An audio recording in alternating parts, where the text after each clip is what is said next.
활동적으로 산다는 것은 단순히 하루 일과를 바쁘게 보내는 것이 아니라 몸과 마음이 꾸준히 움직이며 생동감을 유지하는 상태를 말합니다.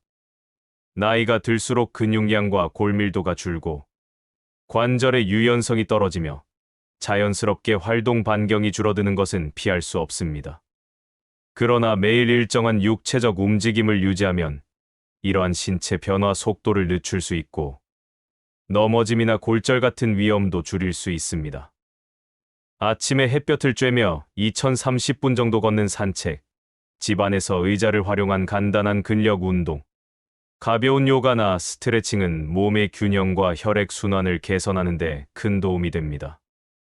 여기에 계절에 맞는 취미 활동, 예를 들어 봄에는 화초 가꾸기, 여름에는 가벼운 수영, 가을에는 등산, 겨울에는 실내 체조처럼 환경에 맞춰 변화를 주면 신체가 다양한 자극을 받게 됩니다. 몸을 움직이는 것만큼이나 중요한 것이 정신적인 활동입니다. 뇌도 사용하지 않으면 점차 기능이 떨어지고 기억력과 집중력이 약해집니다. 새로운 지식을 배우거나 손과 눈을 함께 쓰는 활동을 하면 뇌세포가 활성화되고 신경망이 강화됩니다. 예를 들어 책을 읽고 감상을 적거나 새로운 악기나 언어를 배우는 것, 혹은 퍼즐과 바둑 같은 두뇌 게임에 참여하는 것이 좋습니다. 또한 사람과의 대화 역시 정신적 자극을 주는 중요한 활동이므로 매일 누군가와 이야기 나누는 습관을 들이는 것이 좋습니다.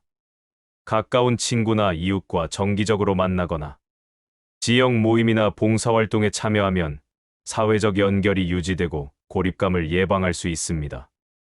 이러한 육체적 정신적 활동은 단기적으로는 기분 전환과 활력을 주고 장기적으로는 우울증과 인지 기능 저하를 예방합니다. 활동을 시작할 때 중요한 것은 완벽함보다 꾸준함입니다. 처음부터 무리한 목표를 세우면 금방 지치고 포기하기 쉽기 때문에 자신의 현재 체력과 생활 패턴에 맞춰 작게 시작하고 서서히 늘려가는 것이 좋습니다.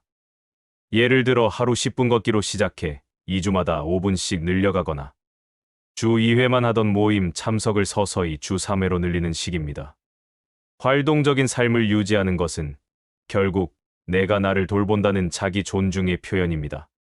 매일 몸과 마음을 조금씩 움직이며 새로운 자극과 경험을 받아들이고 타인과 연결되는 시간을 만든다면 나이는 숫자에 불과하다는 말이 실감날 것입니다.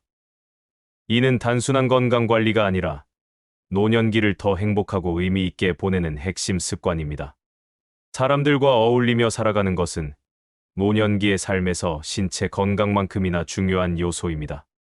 인간은 사회적 존재이기에 대화를 나누고 관계를 맺는 과정에서 정서적 안정과 삶의 활력을 얻게 됩니다. 특히 나이가 들어감에 따라 직장에서의 역할이 줄고 자녀들이 독립하며 사회적 접촉이 자연스럽게 줄어드는 시기가 오기 때문에 의도적으로 사람들과 어울리는 시간을 만드는 것이 필수적입니다. 가족과의 관계는 노후의 가장 큰 정서적 버팀목이 됩니다. 하루에 몇 분이라도 전화나 메시지를 통해 안부를 묻고 가끔은 함께 식사하며 얼굴을 마주하는 시간이 필요합니다. 이는 단순한 정보 교환이 아니라 서로의 삶을 공유하고 마음을 나누는 과정이기에 더욱 중요합니다.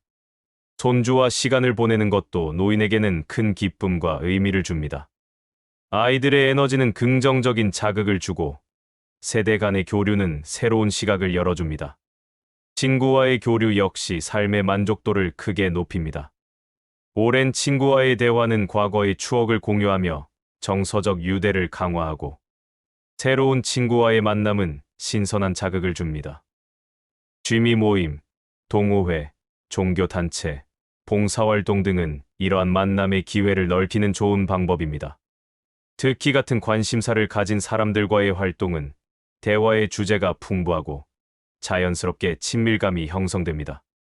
또한 사회적 교류는 단순한 즐거움 이상의 건강 효과를 가지고 있습니다. 연구에 따르면 규칙적으로 사람들과 어울리는 노인은 그렇지 않은 노인보다 우울증 발병률이 낮고 치매 발생 위험도 줄어든다고 합니다. 대화를 통해 뇌를 자극하고 타인의 감정을 이해하며 공감하는 과정은 인지 기능 유지에 매우 효과적입니다. 이와 동시에 사람들과 웃고 이야기하는 시간은 스트레스 호르몬을 낮추고 면역력을 높입니다. 사람들과 어울리기 위해서는 적극적인 태도가 필요합니다. 누군가 연락해 주기를 기다리기보다 내가 먼저 연락을 하고 모임을 제안하는 습관이 중요합니다. 또한 다양한 연령층과 어울리는 것도 새로운 경험과 관점을 얻는데 도움이 됩니다.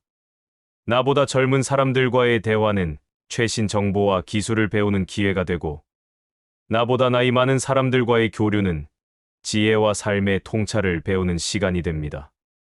마지막으로, 건강한 인간관계를 위해서는 서로의 경계를 존중하고 긍정적인 에너지를 주고받는 것이 필요합니다. 억지로 맞추거나 불편한 관계를 유지하기보다는 마음이 편하고 신뢰할 수 있는 사람들과 시간을 보내는 것이 정서적 안정에 훨씬 도움이 됩니다. 노년기의 사회적 관계는 양보다 질이 더 중요하므로 적더라도 깊이 있는 관계를 유지하는 것이 행복한 노후를 만드는 핵심입니다. 이처럼 사람들과 어울리며 사는 것은 단순한 사교 활동이 아니라 삶의 의미와 기쁨을 유지하는 생존 전략입니다. 나이 들어서도 웃음과 대화가 끊이지 않는 생활을 한다면 몸과 마음은 훨씬 더 오래 건강을 유지할 수 있습니다. 웃음은 노후의 마음, 건강과 전반적인 삶의 질을 지키는 데 있어 강력한 힘을 발휘합니다. 나이가 들수록 크고 특별한 사건보다 일상 속 사소한 순간에서 즐거움을 발견하는 능력이 행복을 좌우합니다. 긍정적이고 밝은 태도로 하루를 바라보면 같은 상황에서도 훨씬 가볍고 여유 있는 마음을 가질 수 있습니다. 예를 들어 아침에 창밖으로 들어오는 햇빛, 길가에서 만난 꽃, 우연히 들은 노래 한 곡이 웃음을 불러올 수 있습니다. 이런 작은 기쁨에 반응하는 습관은 뇌의 긍정 회로를 강화하고 스트레스 호르몬을 줄입니다. 또한 웃음은 사회적 관계를 더욱 단단하게 합니다. 밝게 웃으며 대화를 나누면 상대방도 마음을 열고 자연스럽게 좋은 에너지가 교류됩니다. 유머러스한 대화는 갈등을 완화하고 어색한 분위기를 부드럽게 만들며 서로에 대한 호감을 높입니다.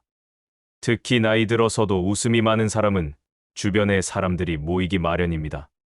웃음은 타인을 끌어들이는 보이지 않는 자석과 같습니다.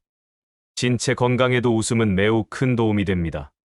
웃을 때 몸은 엔도르핀과 같은 행복 호르몬을 분비하며 혈압을 낮추고 면역 기능을 향상시킵니다.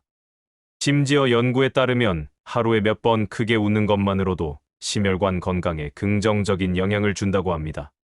웃는 동안 복부 근육과 횡격막이 움직이며 호흡이 깊어져 산소 공급이 원활해지고 전신이 이완됩니다.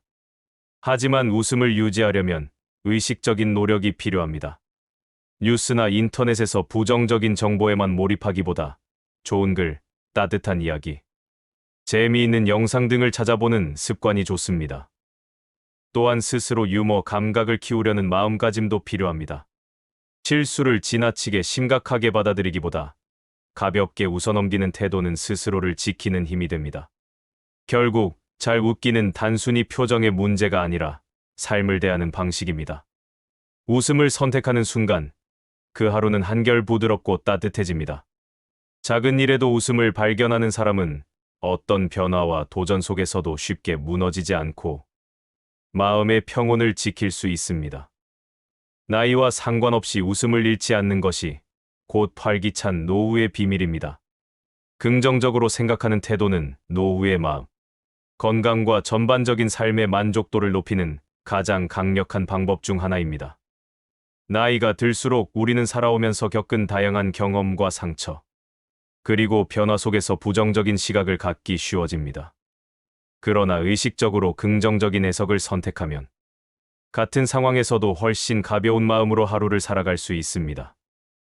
예를 들어, 비가 오는 날을 불편한 날씨로만 보지 않고 식물에게 필요한 좋은 비로 바라보는 시선은 기분을 달라지게 합니다. 사소한 일에도 감사하는 습관은 이러한 긍정적인 사고를 강화합니다. 아침에 스스로 일어날 수 있는 건강, 가족이나 친구와 나눈 따뜻한 한마디, 맛있게 마신 커피 한 잔, 편안하게 머물 수 있는 집, 이것들은 당연하지 않은 소중한 요소입니다. 하루에 한 번, 오늘 감사한 일을 적는 습관은 뇌의 긍정 회로를 활성화해 스트레스와 불안을 줄이고 마음을 안정시킵니다.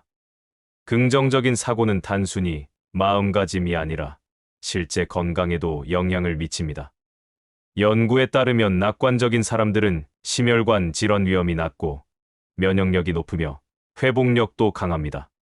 부정적인 생각이 반복되면 스트레스 호르몬이 장기간 분비되어 신체와 정신에 부담을 주지만 긍정적인 태도는 이 악순환을 끊어줍니다. 물론 긍정적으로 생각한다고 해서 모든 어려움이 사라지는 것은 아닙니다. 하지만 부정적인 면에만 집중하면 문제는 더 커 보이고 해결책을 찾을 힘이 줄어듭니다. 반면 긍정적인 시각은 상황 속 기회와 가능성을 발견하게 하고 행동할 용기를 줍니다. 예를 들어 건강이 예전 같지 않다면 이제 아무것도 못하겠다가 아니라 지금 할 수 있는 방식으로 건강을 지켜야겠다라는 생각이 행동으로 이어집니다. 결국 긍정적으로 생각하는 것은 습관입니다. 하루아침에 바뀌지 않지만 매일 조금씩 의식적으로 긍정적인 해석을 선택하다 보면 어느새 그것이 자연스러운 삶의 방식이 됩니다. 나이 들어서도 웃음과 감사가 가득한 삶은 단지 운이 좋은 사람에게만 주어지는 것이 아니라 스스로 만들어가는 결과입니다. 꾸준히 배우는 태도는 노후의 삶에 활력을 불어넣고 뇌와 마음의 건강을 지키는 데 중요한 역할을 합니다. 나이가 들면 새로운 것을 시도하는데 부담을 느끼거나 이제는 배워도 소용없다는 생각이 들 수 있지만 오히려 이 시기에야말로 배우는 습관이 삶을 더욱 풍요롭게 만듭니다. 책을 읽는 것은 가장 접근하기 쉬운 방법 중 하나로 활자를 통해 새로운 지식을 얻고 다른 사람의 경험과 생각을 간접적으로 체험할 수 있습니다. 문학, 역사, 과학, 자기계발 등 분야를 가리지 않고 읽다 보면 자연스럽게 사고의 폭이 넓어지고 세상을 보는 눈이 깊어집니다. 취미를 통해 배우는 것도 효과적입니다. 그림 그리기, 악기 연주, 공예, 요리 등 손과 머리를 함께 쓰는 활동은 뇌를 자극하고 성취감을 줍니다. 새로운 기술을 익히는 과정에서 작은 실패와 성공을 반복하게 되고 이는 문제 해결 능력과 인내심을 기르는 데 큰 도움이 됩니다. 취미 활동은 단순히 여가를 보내는 것이 아니라 배우고 성장하는 기회가 됩니다. 탐구심을 유지하는 것도 중요합니다. 주변에서 궁금한 것이 생기면 그냥 지나치지 말고 찾아보는 습관을 들이세요. 인터넷 검색, 다큐멘터리 시청, 강연 참석 등 다양한 방법으로 호기심을 해소하면 매일의 생활이 조금 더 흥미롭고 의미 있게 변합니다. 나이가 들어도 왜? 라는 질문을 던지는 습관은 뇌를 젊게 유지시킵니다. 기록 또한 배움의 한 형태입니다. 배운 것을 메모하거나 일기로 남기면 기억이 오래가고 시간이 지나 다시 읽었을 때 스스로의 변화를 느낄 수 있습니다. 작은 노트라도 하루에 한 줄씩 기록하는 습관은 생각을 정리하고 자신만의 지식, 자산을 쌓아가는 과정이 됩니다. 결국 꾸준히 배우는 것은 나이와 상관없이 새로운 가능성을 열어주는 열쇠입니다. 배우는 과정에서 만나는 사람들과의 교류는 또 다른 배움의 기회를 주며 삶의 활력을 불어넣습니다. 변화와 도전에 열린 마음을 유지하는 한 배움은 평생 이어지고 그로 인해 노후의 삶은 더욱 풍요롭고 의미 있게 채워집니다.